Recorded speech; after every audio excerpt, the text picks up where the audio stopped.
اپنے شہریوں کو اس طرح نہیں مارا جاتا۔ انڈیا کا طیارہ اغوا ہوا،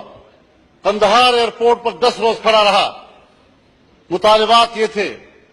کہ کشمیر کے حوالے سے جو مجاہدین وہاں پر انڈیا میں قید ہیں ان کو رہا کر دیا جائے، اور وہ مجاہدین بھی اپنی تنظیموں کے کمانڈر تھے۔ انڈیا کی نظر میں ان کے بڑے مضبوط دشمن، ان کے انتہائی بڑے مجرم ان کی نظر میں تھے،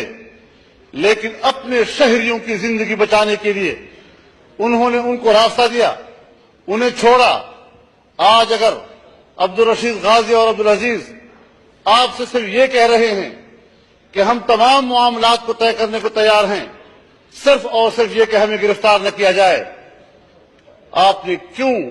جانوں کو بچانے کے لیے، اپنے معصوم بچوں کی زندگیوں کو بچانے کے لیے ان کو راستہ کیوں نہیں دیا؟ کون سا آسمان ٹوٹ جاتا؟ اتنے لوگ اگر ملک بھر میں طول و عرض میں پھر رہے ہیں اور وہ طاقت کا استعمال کر رہے ہیں، 2-4 اور صحیح، کوئی فرق نہیں آ رہا تھا، لیکن کم از کم 3-4 ہزار بچے ان کی زندگی بچ جاتی۔ جناب اسپیکر، لیکن مسئلہ یہ ہے کہ یہ معاملہ ہمارا نہیں ہے، اس کو ہم پاکستان کا داخلی مسئلہ نہیں کہہ سکتے، اس کو ہم اسلام آباد کا مسئلہ نہیں کہہ سکتے،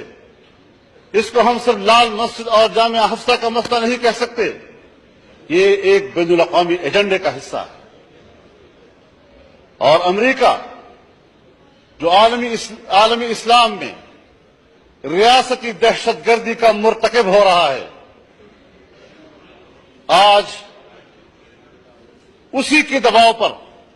پاکستان میں اپنے شہریوں کے خلاف طاقت استعمال کی جا رہی ہے،